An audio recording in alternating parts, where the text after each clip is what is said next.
Cinema industry వైపు వెళ్ళాలనుకుంటున్నారా? మీకు మేమున్నాం. వెంటనే కాల్ చేయండి. నమస్తే, welcome back to Suman TV. Present మనతో పాటు ఉన్నారు ఎడ్యుకేషన్ కన్సల్టెంట్ దుర్గశ్రీ గారు. నమస్తే మ్యామ్. నమస్కారం అండి. మేడం, అబ్రాడ్ ఎడ్యుకేషన్ అంటే ముఖ్యంగా అమెరికా అంటే చాలా మందికి ఏంటంటే ప్రతి ఒక్క ఫ్యామిలీ నుంచి ఒక అమ్మాయినా అబ్బాయి అయినా అమెరికా వెళ్ళాలి, చదువుకోవాలి. ఏమో మా అమ్మాయి అమెరికాలో చదువుకుంటుంది, జాబ్ చేస్తుంది అని ఒక కళ ఉండేది.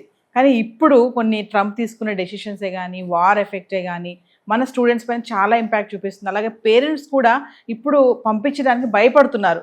మన వాళ్ళు కూడా ఇంట్రెస్ట్ తగ్గిపోయింది, కొంచెం వెళ్ళే సంఖ్య కూడా తగ్గింది. ఎంతవరకు ఇది కరెక్ట్ అంటారు? అంటే ఇంకా అబ్రాడ్ ఎడ్యుకేషన్కి వెళ్ళే వాళ్ళు తగ్గిపోతారంటారా? మీరు చూసారా లేదో, ఒక సినిమా వచ్చింది నాగేష్ కుక్నోది, హైదరాబాద్ బ్లూస్ అని.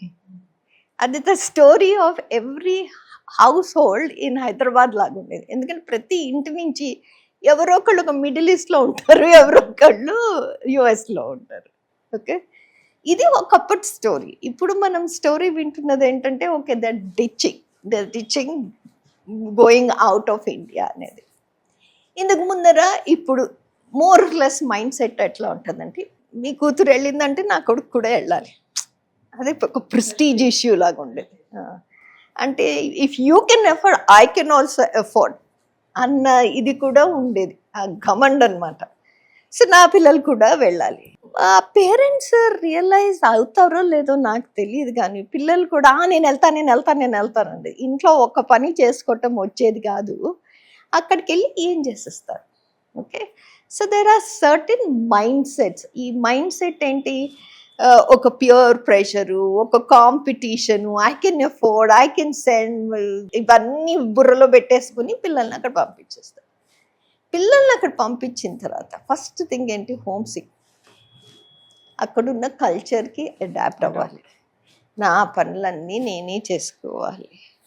యూనివర్సిటీ కొత్త రూల్స్ అండ్ రెగ్యులేషన్స్, ఫుడ్ వండుకోవాలి, అన్నీ నేనే చేసుకోవాలి. బ్యాంకింగ్ కూడా నేనే చూసుకోవాలి. ఇంకోటి ఏంటి ఇంపార్టెంట్, నేను లోన్ తీసుకుని వచ్చాను, ఆ లోన్ నేను తీర్చకుండా ఇంటికే వెళ్ళలేను.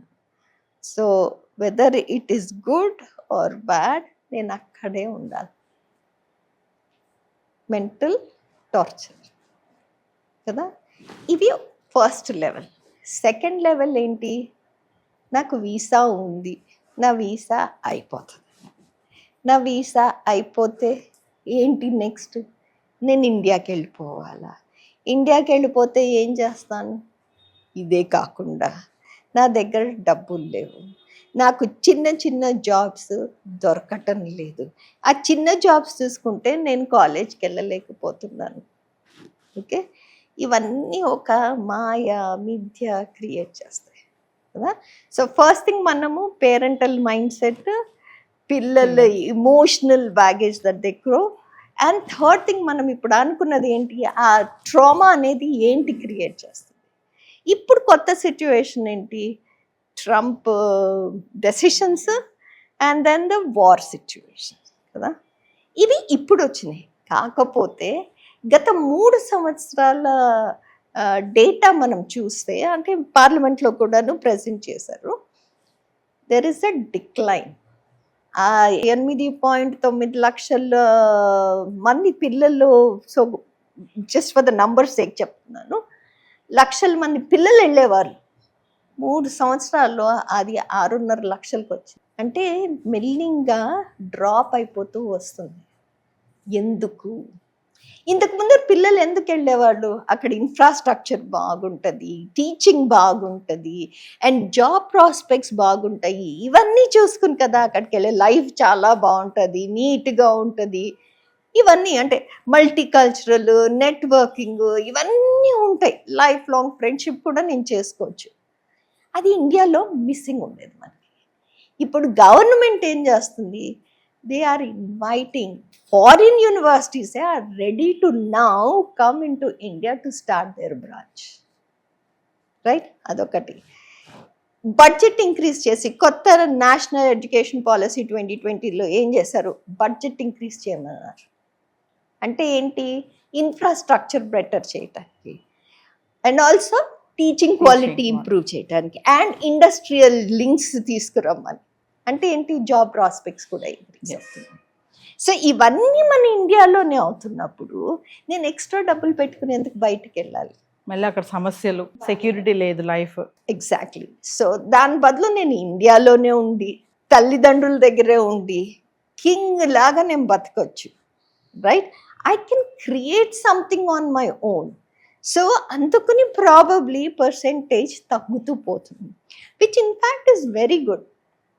ఇప్పుడు మన యూనివర్సిటీస్ బయట ఓపెన్ చేస్తున్నట్టు వాళ్ళ యూనివర్సిటీస్ మన ఇండియాలో ఓపెన్ చేస్తున్నప్పుడు మనము గ్లోబల్ సిటిజన్షిప్ ఇంకొంచెం స్ట్రాంగ్గా చేస్తున్నట్టే కదా. ఇప్పుడు US, Malaysia, Singapore, Australia, all over the world నుంచి మనకి వచ్చేస్తూ ఉంటే ఒక గ్లోబల్ సిటిజన్గా మనం నెట్వర్కింగ్ తెచ్చుకోవచ్చు. సో అందుకని children these days are much more intelligent, they are much more aware. So they are making a decision to stay back in India and see what else is available. అంటే మనకి ఇక్కడ చాలా అవకాశాలు రాబోతున్నాయి అనుకోవచ్చు. Of course. Abroad education కోసం మనం ఎక్కడికో అక్కడికి ఇక్కడికి వెళ్ళాల్సిన అవసరం లేదు. డబ్బులు కూడా వేస్ట్ చేసుకోక్కర్లేదు, ఆ డబ్బులు పెట్టుకుని హాయిగా ఇక్కడ కింగ్ లాగా బతకొచ్చు కూడా. సో డెఫినెట్గా there is beautiful future that our future has. అంటే మన పిల్లలకి బెటర్ ఫ్యూచర్ అనేది డెఫినెట్గా ఉంది అని నా నమ్మకం, స్ట్రాంగ్ నమ్మకం. Thank you. Thank you.